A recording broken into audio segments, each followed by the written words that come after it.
I quit drinking a little over 7 months ago. I was holding for applause. Nope, it's too late.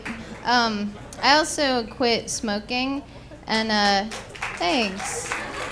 Thank you. Today is actually day 219 of Operation Stop Having Fun, and so far it's been a complete success. I hadn't realized how much time and energy I was spending on getting drunk and then recovering from the hangover. And now that I'm sober, I found that I have a lot of energy to do stuff I never did before, like crying and cussing at strangers. I've been cussing a lot. The hardest part about being sober has been comedy, because I used to always have a couple beers before going up on stage, and now I don't do that anymore. And so sometimes when I'm up here, it feels kind of unnatural. Like, to me, doing comedy without drinking is a lot like stripping without having been molested. It's like, how did I get up here? What? Are you really offended? Okay. I don't believe you. One time, before I quit drinking, one time I got drunk with a friend of mine. We got really super drunk and we were walking home late at night. And we turned down this quiet street and saw a pack of wild boys up ahead. And she got really nervous, but I wasn't scared at first because I watched the nature shows. And if you're like a bison or something in the wild, not every pack of lions you walk past is hungry. Sometimes they've eaten right before you get there. So I thought maybe if we play it cool, they won't bug us. But as we approached, they did spread out into attack formation.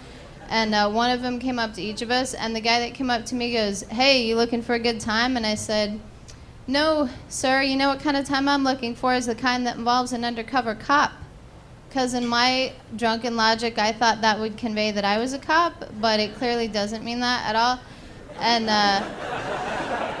then he got really weird, and he goes, "Wait, you want me to act like a cop?" And I was like, No, I'm a cop. And I just started saying I was a cop over and over again. He goes, "No, you're not." And he walked away. And then it occurred to me that maybe I could open a school of self-defense for women where I just teach them to irritate and confuse their attacker. Because it works. That's a long joke. Excuse me. I don't know if you were keeping track. I broke up with my boyfriend a while ago, and I think that relationships are good for you, even if the person you're dating turns out to be the devil, because you still learn something about yourself. And I think the most important thing that I learned from that relationship is that I'm dynamite in the sack. And I'm not trying to brag. I know that's kind of a weird thing to say to strangers, but I'm just excited because it wasn't always true. Before my ex-boyfriend, my signature move in bed was what I like to refer to as the mannequin. And it never really caught on.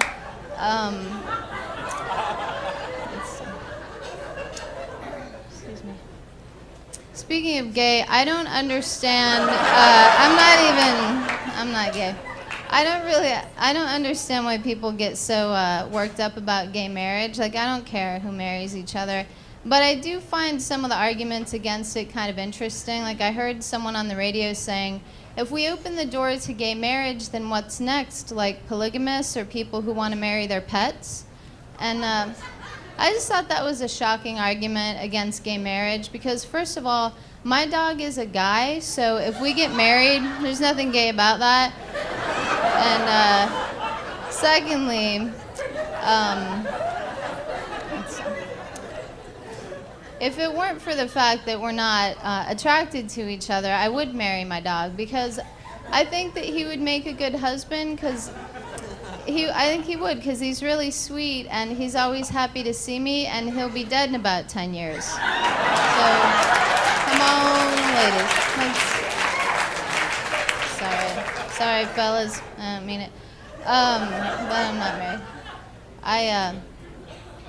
Speaking of death, I had a birthday not too long ago, and I don't want to say how old I am because it's kind of taboo in show business, but I will tell you that I am of childbearing age, and But I haven't gotten baby fever yet, and it's not because I don't like kids and babies, because I actually think they're wonderful, but I think there's a big difference between loving babies and wanting to be a parent. Like, I think those two things are as different as loving roller coasters and wanting to do a carny. It's just not the same.